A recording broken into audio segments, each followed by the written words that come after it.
पुरापाषाण काल में देखा जाए पुरापाषाण काल से भी है, क्योंकि हजारों साल पहले यहाँ पे मानव के निवास स्थान थे। इसलिए भेड़ाघाट को जो है यूनेस्को की विश्व धरोहर जो सूची है उसकी संभावित सूची में इस क्षेत्र को शामिल किया गया है। भेड़ाघाट में ही जो है 64 युगनी मंदिर भी देखने को मिलता है, क्योंकि यह कलचुरी वंश के जो शासकों ने यहाँ पर जो है 64 युगनी मंदिर का निर्माण किया गया था, जो गुप्त काल में 9वीं शताब्दी में इस मंदिर का निर्माण किया गया था। जबलपुर न केवल भेड़ाघाट में नर्मदा जलप्रपात के लिए फेमस है, बल्कि जबलपुर के बारे में बात की जाए तो जबलपुर मध्य प्रदेश की संस्कार राजधानी के नाम से इसको जानते हैं।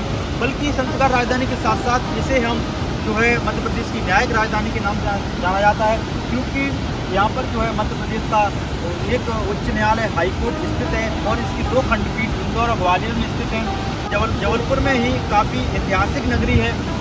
यहाँ पे इसका संबंध न केवल प्राचीन काल से है, बल्कि मध्यकाल के साथ आधुनिक भारत से भी इसका संबंध है।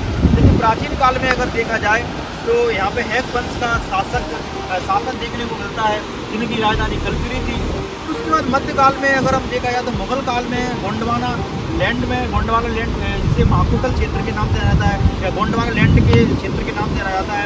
इस क्षेत्र में एक 16वीं सदी में जो है गोंड वंश की जो महारानी थी, जिसे हम रानी दुर्गावती के नाम से जाना जाता है, और रानी दुर्गावती कहीं ना कहीं मुगलों से लड़ते लड़ते शहीद हो गई। दोनों का भी इतिहास जबलपुर से काफ़ी संबंध है। जबलपुर में ही जो है मदन महल है, जो आज खंडरावस्था में है।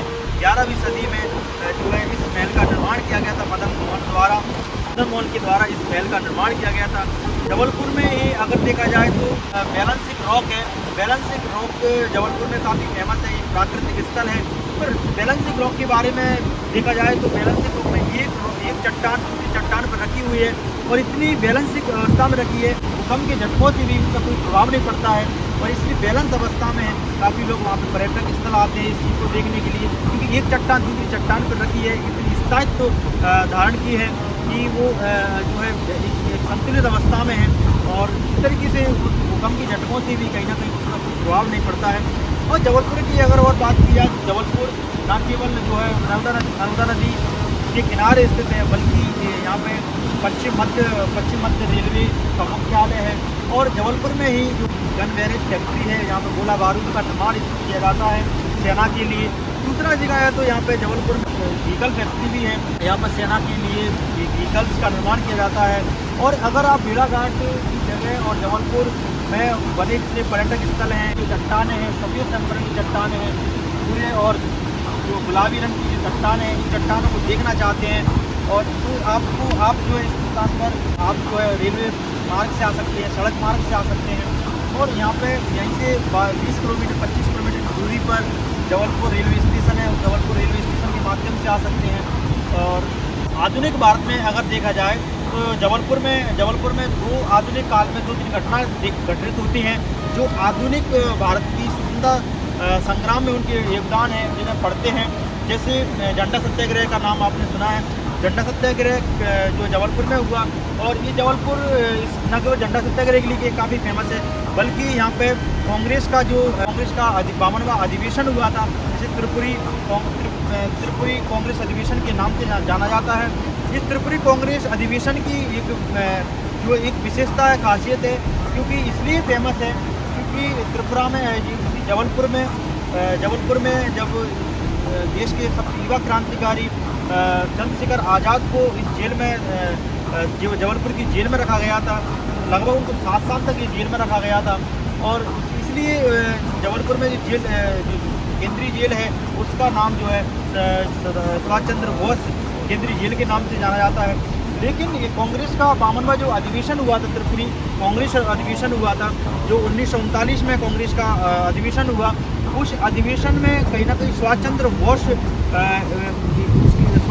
को अध्यक्ष चुना गया था। त्रिपुरी कांग्रेस अधिवेशन जो 1939 में हुआ था, उसमें सुभाष चंद्र बोस को कांग्रेस का अध्यक्ष चुना जाता है, और बताया जाता है कि गांधी जी द्वारा सुभाष चंद्र बोस को अध्यक्ष बनने का विरोध किया गया था, और गांधी जी ने त्रिपुरी कांग्रेस अधिवेशन में जो अध्यक्ष पद का जो चुनाव हो रहा था, पट्टाभी सीतारमैया जो आंध्र प्रदेश के बड़े नेता थे, उनको समर्थन दिया। वो चाहते थे, गांधी जी चाहते थे कि पट्टाभी सीतारमैया वो जो है वो कहीं ना कहीं कांग्रेस के अध्यक्ष बने।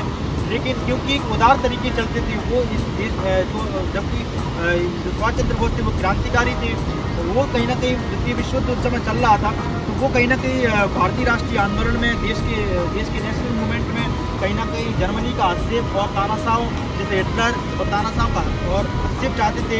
लेकिन गांधी जी ने इस तरीके का नीतियों का विरोध किया सुभाष चंद्र की। वो चाहते थे कि हमें अपनी स्वाधीनता और अपनी स्वतंत्रता की लड़ाई स्वयं लड़नी चाहिए, हमें किसी बाहरी शक्ति के हस्तक्षेप की आवश्यकता नहीं है। इसलिए उनका मतभेद था सुभाष चंद्र बोस से, और इसलिए सुभाष चंद्र बोस ने त्रिपुरी कांग्रेस में उनको अध्यक्ष चुना गया।